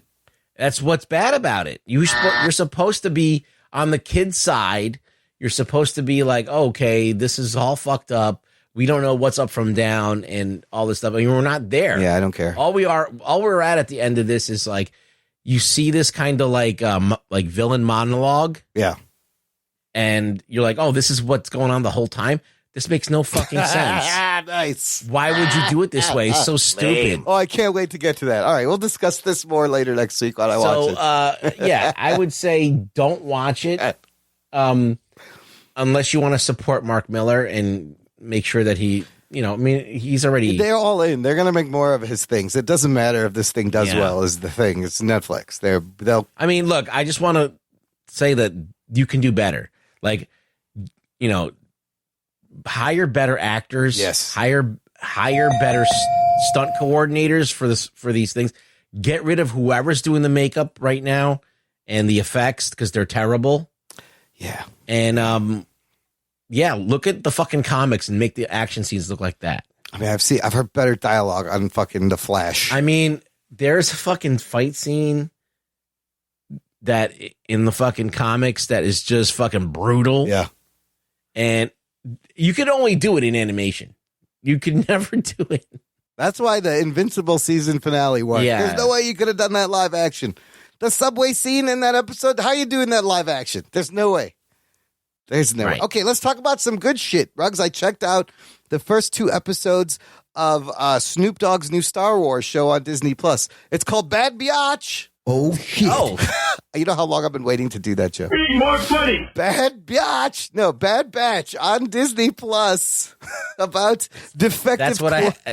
That's what comes out of my dick into the shower. I left a bad batch in the shower. You may want to clean that up, rinse that off before you go in there. Bad Batch. Defective Clones. And they premiered with a 75-minute episode 1, and now there'll be like 8 episodes, 30 minutes. Second episode came out. I fucking dug this. Did you get to watch this? I watched 1.5 of the Bad Batch. Okay. Like I got to a point where they went to another planet and they found the other guy there, and then they were trying to get a ship, and then the kid was on the ship. Sounds like Mandalorian. Yeah. Was that Mandalorian? And then I fell asleep. That's the end. That's all that came out, I think. Oh, really? Yeah. There's only like 2 episodes. But what happens when the kid's on the ship? Nothing? In the second episode... Spoiler alert. Did you watch the second where they like leave the kid? Where they send him... No. They go to the other planet to find the other guy. Omega. Yeah, Omega's on the thing with them, stowing away while they're trying to, I guess, get captured on purpose for some reason. Yeah. That's actually a fun sequence. Yeah, Omega. And then I fell asleep after that. I did love how at the end of the first one, like one of their guys is now kind of reprogrammed and coming after him. I love that dynamic. So she's basically a female Boba Fett. Oh, is she? Yeah, she's smart. She knows a lot of things. She's a clone. She's a clone. That's right, like them. Yes. And she's different. Yeah, she's a different clone, and these guys don't. So, again, in the first episode, spoilers, but they do. You get to see Order 66 from another perspective, and I love every time I see Order 66 in video games. Did it bother you that Kanan's voice didn't change and he was like a little kid? So that Caleb is Kanan from Rebels, right? Right. Wow. He was the same voice? I didn't notice that. I'm like, why is this kid's voice like so deep? So he runs off. I'm sure that he'll come back later in the season. But I love like Hunter and Wrecker and Tech and Echo and Omega's fucking Kiwi accent. I'm Omega. He's fucking Australian or New Zealand or whatever. I thought it was a solid setup, and I love the characters. I'm going to be watching this. It was fun. The people in our Facebook group seem to really enjoy it. I mean, it's well done and it's entertaining. I'm not really in love with any of these characters like as much. I mean, they're pretty generic as far as I'm concerned. I know, but Wrecker's fun. He's the big guy. Yeah, he's fun. The big guy's fun. But they're like these standard archetypes. They are. And the funny thing is, they're named what they do, right? You got Hunter, who's the hunter and the leader. Yeah, it's not really that complicated. Tech is the tech guy. Wrecker is the wrecking guy. Echo is the communications guy. Crossfire is the sniper. It's kind of funny. It would be funny if they had a little bit more personality. I think we'll see a little bit more. Yeah, they've got to develop it a little bit. But I do like how in Order 66 happens, they didn't get reprogrammed. It didn't affect them. Because they're defective, and everyone's just fucking gunning for Jedis all of a sudden, and they got to save the Jedi. One of them is now not defective. Oh, one of them is, a little bit. Crossfire, you mean? Yeah. Yeah. They got him, but then now, I love that, because wherever they go, they got to fucking look out for Crossfire on their tail. He got so now he's the big bad? Maybe, I don't know, yeah. I guess I forget what they're doing. But it is kind of like a Mandalorian. I like that there's a Grand Moff involved. Oh, Moff Tarkin's there. Yeah, you get to see a Moff.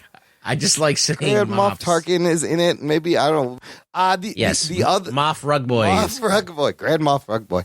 The other thing that I watched that started up again was Mythic Quest on Apple TV Plus. This is, of course, the show like Silicon Valley, but about video game developers with Rob McElhenney from Always Sunny in Philadelphia. Fucking great show. Two new episodes out. I love Mythic Quest. It's so good. It's a good show. Yeah. Well, I haven't watched that either. So I have to watch that and that Alien show. What's the Alien show? Oh, Resident Alien with Alan Tudyk on Sci-Fi. Yes. And then, Ruggs, here's something else you're going to have to watch. Out this week, Volume 2 of the amazing Netflix animated anthology Love, Death, and Robots. I love the first season. Different animation styles, all about robots and science fiction. This premieres this Friday, May 14th on Netflix. 8-episode Volume 2, and then they'll give you another 8 episodes next year. They put out a trailer, and part of this trailer, they cut together all the times anybody said fuck in the middle. It goes, fuck, fuck, fuck. So, it's a Red Band trailer. Did you see this trailer? No, I didn't. That's funny. Yeah, they just put all the fucks together. Again, the animation looks dope. Everything from CGI, realistic rendered to, very stylized. I love the first season, so I'm excited to check this out this week. I want to go back and watch the first season. I'm excited for this one, too. Let's check it out. Hopefully, I get some nice surprises, because I saw the trailer and I was like, doesn't look like there's anything really that crazy in there, but you never know what you're going to get when you watch. I mean, they had that amazing Pacific Rim Kaiju episode in the first season where they're controlling the monsters in the battle. That was fucking great. Yeah, they had some great ones. They had some really good ones. Anything else you watched or you want to shout out this week, Ruggs? There is a new commercial for a Godzilla theme park ride. Oh, I did see something about this. What does this look like? It's just funny because, Japan hasn't put out anything like any new Godzilla thing that's realistic. Like they've done cartoons and stuff since Legendary and Shin Godzilla. And it literally looks like they took Legendary Godzilla and just tweaked it a little bit. And that's their new Godzilla. So we're pretty sure that the Legendary movies are affecting Japan in their impression of their own. So this is the thing where you zip line into Godzilla's mouth? No, that's not it. No? That's not it. Which one is this one? New Godzilla ride trailer shows Ghidorah. Here, I want to give you the link. Okay, I'm seeing this. There's Ghidorah. It's like a roller coaster. It's like the Spider-Man ride. Are you seeing the video? Yeah, hold on. Let's see. It's going to be in Japanese. Let's see if we can decipher it. 人生晴れの日もあれば電車が降る日もある今日は大怪獣に襲われるなってちょっと待てこんな展開ありえないんですけど理不尽もここまで来ると笑えてくる心臓なりっぱなしのスリル体験こちらザライド Sounds great. I love everything he said there. It looks like amazing. It's exactly what I thought about. No, why is Venom all of a sudden here? So this is you're sitting in a moving car and probably projected screen around you. Is that what's going on? What do you think is going on here? Yeah, you know those Disney rides where you go in a thing and you're in 4 seats. Yeah, and they it's bang. moving around. Yeah, that's all that is. It's just a ride where. But they're promising you're gonna fight in between the battle between Godzilla and King Ghidorah. Yeah, so basically, it's just funny to see that their new version that they designed has a lot of legendary cues from it, and He's bulkier. He looks more like the legendary thing. The spikes are huge on his back. It's just interesting. I want to ride it. Let's go. How much are the tickets? Do you want to end up in Godzilla's mouth? I want or to in zip Ghidorah's line mouth? into Godzilla's mouth. Yes. I want to see his intestine, his digestive tract, the whole deal. I want to see his pancreas. I want to see his pancreas, his spleen, his duodenum. I want to see his kidney stones, all that. Let's get your tickets. All right, well, that's it for this week. It's fallopian tubes. Wait a minute. Godzilla has fallopian tubes? Maybe. We don't know. He could have both organs. Exactly. Godzilla can fuck himself and make more Godzillas. Have fun editing this. I will. Ruggs, where can the listener find you online? Listen, if you want to contact me, don't do it on Facebook. No? I never look at my Facebook. I go onto the group like once a week to see what's going on, and you'll feel like that I'm ignoring you, and I am. Just reach out to me on Twitter at ReallyRugBoy. I'll get an instant response if you do that. There you go. More immediate. So follow me there, and if you want to talk to me about, you want me to be on your show and whatever, okay, that's how you ask. Ooh, Ruggs is making guest appearances. Follow him on Twitter at ReallyRugBoy. Follow. I'm not, but I'm just saying, if you want to ask me and I can tell you no politely, that's how you do it. There you go. You can follow us on Twitter too, listener, at Jock and Nerdcast. Of course, everything we talked about will be in the show notes for this episode. If you need more information, thanks for listening. Thanks for subscribing so you get the new show every week. Share this with your geeky and nerdy friends. And we will take over the world. Geek Boner. Thanks for listening to the Jock and Nerd Podcast. My name is Imran. My name is Rugboy. He's the jerk. He's the turd. Jock and Turd, we'll catch you next week. I fucking loved it. Anthony liked the show. He did. Ah, yes. I see that you know your judo well. This is crazy. This is crazy. It's crazy.